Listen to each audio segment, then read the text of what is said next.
Hello, ladies and gentlemen. Welcome to the Principal Connection. I'm Eugene Ralph, and I want to talk to you today about a few things I think is very important that we discuss as we progress in this election season.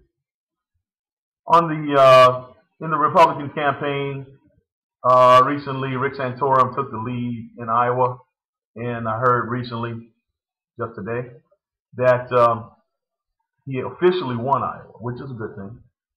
And when he did, one thing I noticed was that all of a sudden the liberal movement decided that the discussion of social issues were important to talk about.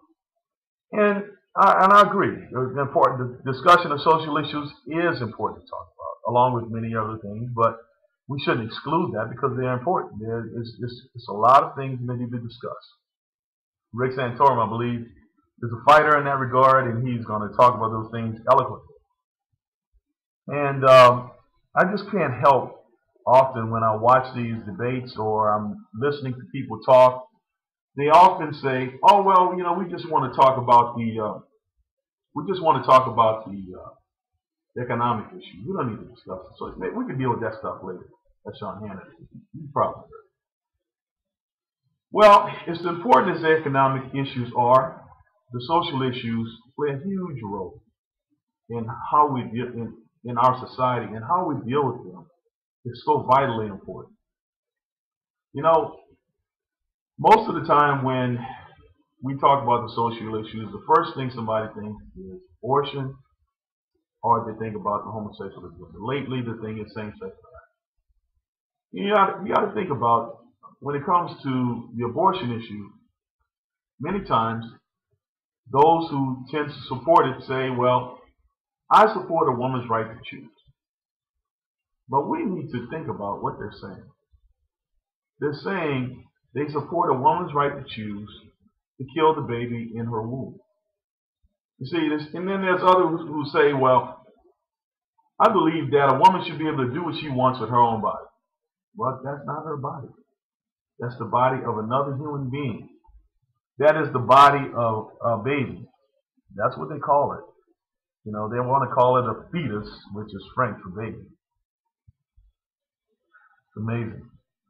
But anyway, the point is, when we do that, when we take that position, over time, what we do is we teach those coming behind us to have a disregard for life. So when we hear about the heinous things that young people do, whether they're children, teenagers, or young adults, and they seem to exemplify such a huge disregard for life, we need to think about what could have played into that. Often people ask the question, why? How in the world could somebody ever think of doing such a heinous crime? Well, physical actions have spiritual consequences, and we have to remember that in all that we do. And, when it comes to the homosexual agenda, well, they say, "Well, what business is it of mine if two men want to get married? I don't have anything against those people, and neither do I. Quite frankly, I don't have anything. I try not to have anything against anybody." But we have to look at the issue of morality and decency.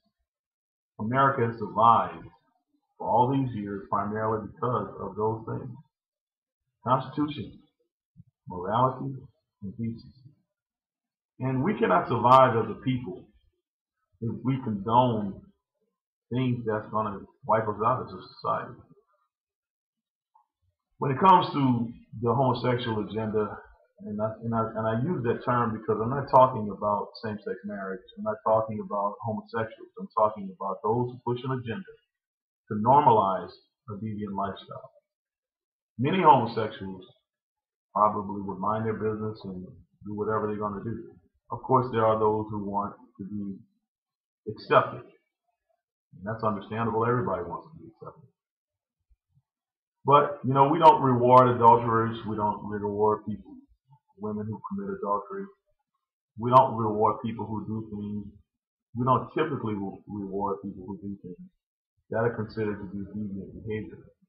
Unfortunately, because of the media push and the indoctrination throughout the years, Many people have begun to believe that this is no longer a deviant behavior, but it is. And we have to realize that and accept the truth of the matter.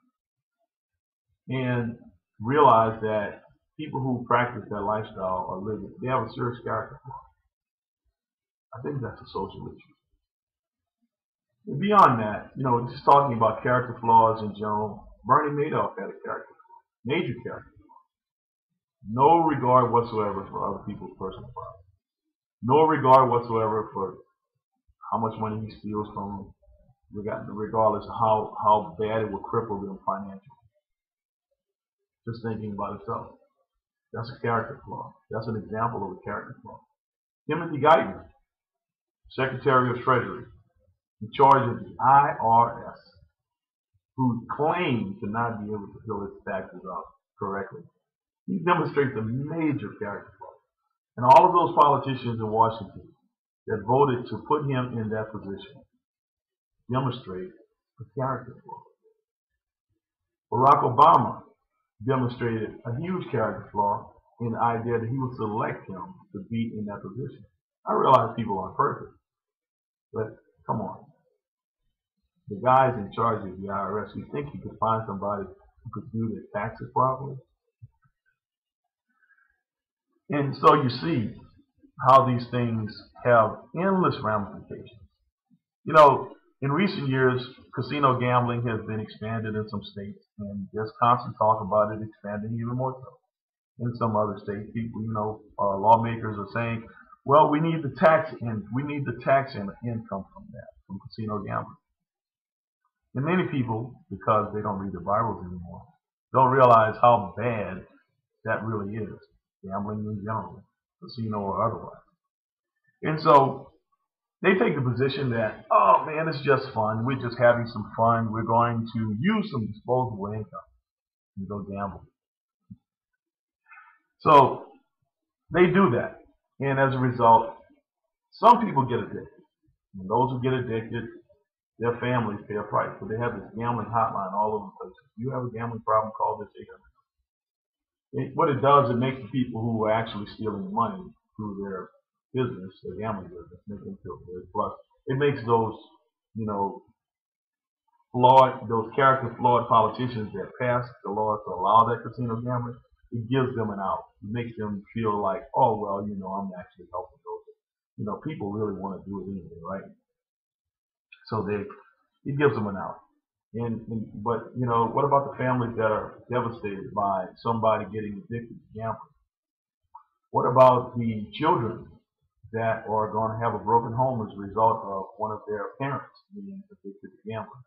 What about the child abuse that's going to take place as a result of the addiction to gambling possibly leading to addiction of other things like drugs and alcohol, and those children being abused? Or then they have to go into the system and the government has to step in, and that takes taxpayer dollars. I think now we've just transferred a social issue into a economic issue, right? See where I'm going? My whole point is, my friends, is we can't ignore the social issues. If we try, we do so at our own peril. So I would encourage you to pay attention to the social issues. Don't exclude them. Don't make them the only issue, but consider the weightiness and the importance that they carry. There's a congressional bill right now that will ban Catholic adoption agencies because they don't want to allow adoptions to they don't support adoptions to same-sex couples, homosexual couples. And so there's a bill that's being promoted in Congress that would ban them from being able to do that. When Barack Obama first took office, although I didn't really support the faith-based initiative, it was obviously working to some degree, and it was supporting faith-based charities that were providing a service to communities. But he said that if your crisis pregnancy center don't counsel with abortion as being an option, then you can no longer receive this money. But give all the money you want to Planned Parenthood. That's the number one abortion provider in the world. Okay? So, I find it interesting and hopefully Rick Santorum does manage to get the nomination. But I find it interesting that as we go forth with this process, this election process, it's going to, the chances are if he does get the nomination or stays, strong second, that social issues, the Democrats and liberals are going to make more of an issue of the social issues, which is, like I said, it's a good thing. We need to have the discussion. And they're going to call him intolerant and right-winger, hardliner, Neanderthal, all that stuff. That don't matter. The bottom line is we need to have the discussion.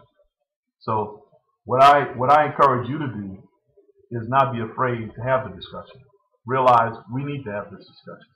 They're going to say that we're intolerant because we take a hard line stand on things we believe. At least I do. And I would hope you would join me in that effort. It is important that people who believe in certain things take a hard line stand. Believe me, those on the other side, they take a hard line stand. They don't back down. The problem is people on our side have backed down and compromised over the years. The reason why we find ourselves in the mess that we're in right now. So they call me intolerant, but I don't have a problem with that. Because you see, Prophet Elijah was intolerant of Jezebel. The Apostle Paul was intolerant of witchcraft books. Thomas Jefferson was intolerant of King George III. George Washington was intolerant of British troops. Frederick Douglass was intolerant of slavery. Susan B. Anthony was intolerant of only men voting. Amy Carmichael was intolerant of child prostitution. Dietrich Bonhoeffer was intolerant of anti-Semitism. Winston Churchill was intolerant of Hitler. Martin Luther King Jr. was intolerant of segregation. Lech Walesa, former Prime Minister of Poland in the 90s, was intolerant of communism. Mother Teresa was intolerant of abortion. And Jesus Christ was intolerant of hypocritical Pharisees. So my friends, we find ourselves in great company. If they call you intolerant because of what you believe, because you believe in the Word of God, you're willing to stand firm on it, you believe that the Constitution of the United States should not be violated, you're in great company, my friend. So they call us intolerant? Don't matter. We're still right. So I ask you to join me if you find yourself falling in that category.